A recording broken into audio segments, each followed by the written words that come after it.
بسم اللہ الرحمن الرحیم۔ ربیع بن سلیمان رحمۃ اللہ علیہ کہتے ہیں کہ میں حج کے لیے جا رہا تھا۔ میرے ساتھ میرے بھائی تھے اور ایک جماعت تھی۔ جب ہم کوفہ میں پہنچے تو وہاں ضروریات سفر خریدنے کے لیے میں بازاروں میں گھوم رہا تھا کہ ایک ویران سی جگہ میں ایک خچر مرا ہوا پڑا تھا اور ایک عورت جس کے کپڑے بہت پرانے گسیدہ تھے چاقو لیے ہوئے اس کے ٹکڑے گوشت کے کاٹ کاٹ کر ایک زنبیل میں رکھ رہی تھی۔ مجھے یہ خیال ہوا کہ یہ مردار گوشت لے جا رہی ہے، اس پر سکوت کرنا ہرگز نہ چاہیے۔ عجب نہیں، یہ کوئی بٹھیاری عورت ہے، یہی پکا کر لوگوں کو کھلا دے گی۔ میں چپکے سے اس کے پیچھے ہو لیا، اس طرح کہ وہ مجھے نہ دیکھے۔ وہ عورت ایک بڑے مکان میں پہنچی جس کا دروازہ بھی اونچا تھا۔ اس نے جا کر دروازہ کھٹکھٹایا۔ اندر سے آواز آئی، کون ہے؟ اس نے کہا، کھولو۔ میں ہوں، میں ہی بدحال ہوں۔ دروازہ کھول گیا اور اس میں سے 4 لڑکیاں آئیں جن کے چہروں سے بدحالی اور مصیبت کے آثار ظاہر ہو رہے تھے۔ وہ عورت اندر گئی اور وہ زنبیل ان لڑکیوں کے سامنے رکھ دی۔ میں کواڑ کی درزوں سے جھانک رہا تھا۔ میں نے دیکھا اندر سے گھر بالکل برباد خالی تھا۔ اس عورت نے روتے ہوئے لڑکیوں کو آواز دی کہ لو، اس کو پکا لو اور اللہ کا شکر ادا کرو۔ اللہ تعالیٰ کا اپنے بندوں پر اختیار ہے، اسی کے قبضے میں لوگوں کے قلوب ہیں۔ وہ لڑکیاں اس کو کاٹ کاٹ کر آگ پر بھوننے لگیں۔ مجھے بہت ذیق ہوئی، یعنی نفرت ہوئی۔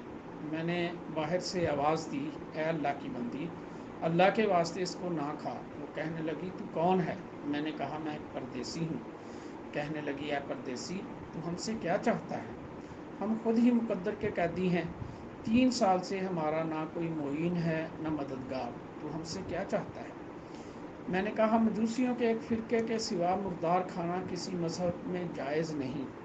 وہ کہنے لگی، ہم خاندان نبوت کے شریف یعنی سید ہیں۔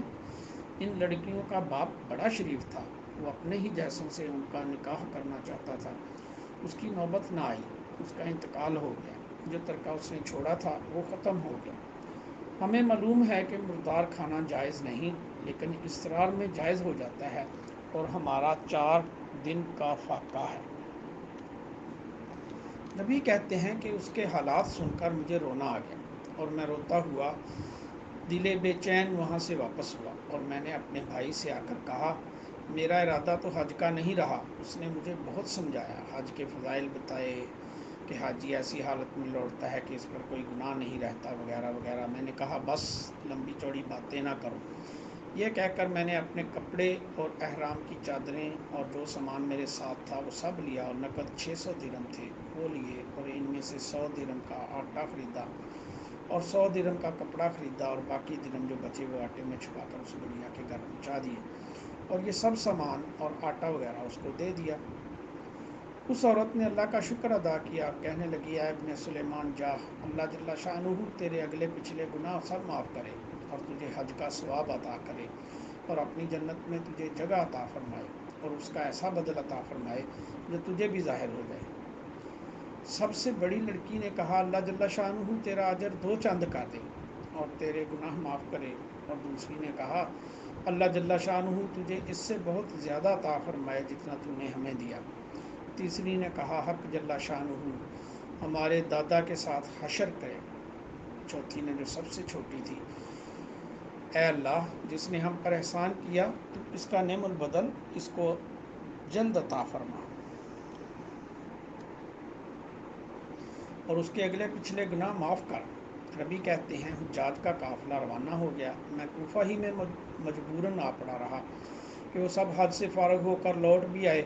مجھے خیال ہوا کہ ان حجاج کا استقبال کروں، ان سب کے لیے، سب سے اپنے لیے دعا کرواؤں، کسی کے مقبول دعا مجھے بھی لگ جائے۔ جب حجاج کا ایک قافلہ میری آنکھوں کے سامنے آ گیا تو مجھے اپنے حج سے محرومی پر بہت افسوس ہوا، اور رنج کی وجہ سے میرے آنسو نکل آئے۔ جب میں ان سے ملا تو میں نے کہا، اللہ جل شانہ تمہارا حج قبول کرے اور تمہارے اخراجات کا بدل عطا فرمائے۔ ان میں سے ایک نے کہا، یہ دعا کیسی ہے؟ میں نے کہا، ایسے شخص کی دعا جو دروازے تک کی حاضری سے محروم رہا ہو۔ وہ کہنے لگے، بڑے تعجب کی بات ہے، اب تو وہاں جانے سے انکار کرتا ہے، تو ہمارے ساتھ عرفات کے میدان میں نہیں تھا، تو نے ہمارے ساتھ رمی جمرات نہیں کی، تو نے ہمارے ساتھ طواف نہیں کیے۔ میں اپنے دل میں سوچنے لگا یہ اللہ کا لطف ہے، اتنے میں خود میرے شہر کے حاجیوں کا قافلہ آ گیا۔ میں نے کہا حق تعالیٰ شانہ تمہاری صحیح مشغول فرمائے، تمہارا حج قبول فرمائے۔ اور وہ بھی یہی کہنے لگے کہ تو ہمارے ساتھ عرفات پر نہیں تھا یا رمی جمرات نہیں کی۔ اب انکار کرتا ہے۔ ان میں سے ایک شخص آگے بڑھا اور کہنے لگا کہ بھائی اب انکار کیوں کرتے ہو؟ کیا بات ہے؟ آخر تم ہمارے ساتھ مکہ میں نہیں تھے یا مدینہ میں نہیں تھے جب ہم قبر اطہر کی زیارت کر کے باب جبرائیل سے باہر کو آ رہے تھے؟ اس وقت ازدحام کے یعنی رش کی کثرت کی وجہ سے تم نے یہ تھیلی میرے پاس امانت رکھوائی تھی، جس کی مہر پر لکھا ہوا ہے من عاملنا ربا، جو ہم سے معاملہ کرتا ہے وہ نفع کماتا ہے۔ یہ تمہاری تھیلی واپس ہے۔ ابھی کہتے ہیں کہ واللہ میں نے اس تھیلی کو کبھی اس سے پہلے دیکھا بھی نہ تھا۔ اس کو لے کر گھر واپس آیا، عشاء کی نماز پڑھی، اپنا وظیفہ پورا کیا۔ اس کے بعد اس سوچ میں جاگتا رہا کہ آخر یہ قصہ کیا ہے۔ اس میں میری آنکھ لگ گئی تو میں نے حضور اقدس صلی اللہ علیہ وآلہ وسلم کے خواب میں زیارت کی۔ میں نے حضور صلی اللہ علیہ وسلم کو سلام کیا اور ہاتھ چومے۔ حضور صلی اللہ علیہ وآلہ وسلم نے تبسم فرماتے ہوئے سلام کا جواب دیا اور ارشاد فرمایا، اے ربی، آخر ہم کتنے گواہ اس پر قائم کریں کہ تو نے حج کیا، تو مانتا ہی نہیں۔